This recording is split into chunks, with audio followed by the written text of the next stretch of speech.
Babe, Oh, ano ba ibig sabihin nito? no return, no exchange. Nako. Hmm.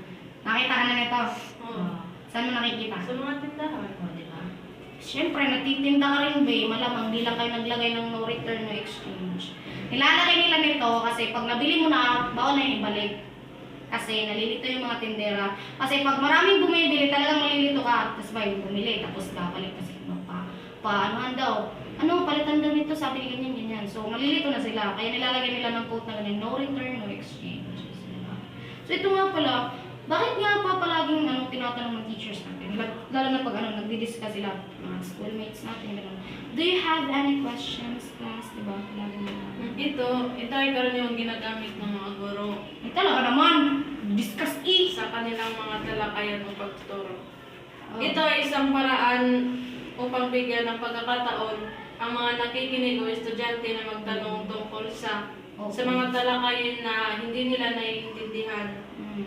Kasi nga pag kunwari, nagdi-discuss sila tapos di nakikinig yung estudyante tapos lilipat lang ibang topic tapos sabi na pala, wala kang tanong diyan, baka may clarification ka pa ganito, tapos lilipat na siya sa ibang topic tapos may tanong ka pala, hindi pa nasagot yung tanong mo. Kaya pala. So ito naman, vote wisely. Ay, ito.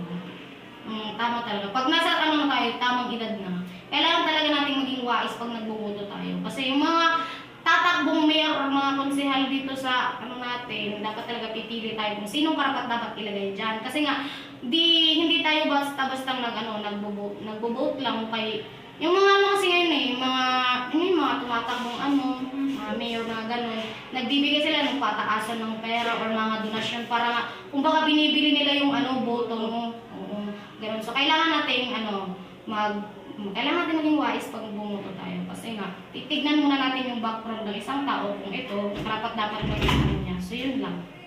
Ay ka na? Okay na. Okay.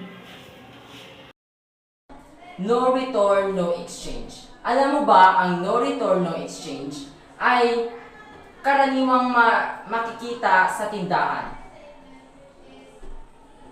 Ang layunin nito ay kapag bumili ka ng isang produkto sa kanilang tindahan ay hindi mo na ito pwedeng ibalik o hindi mo na ito pwedeng palitan. Ang pangalawa naman ay, do you have any question, class? Ito ay ginagamit sa paaralan kung tatanong ka kung meron ka naintindihan sa question o wala. Naman ay ang pahayag na vote wisely. Alam mo ba, ang vote wisely ay karaniwang ginagamit sa halalan na sa mga kampanya. Ito ay, ang layunin nito ay nagpapahatid ng mahalagang pagpili ng kanilang kandidato na may kakayahan at integridad.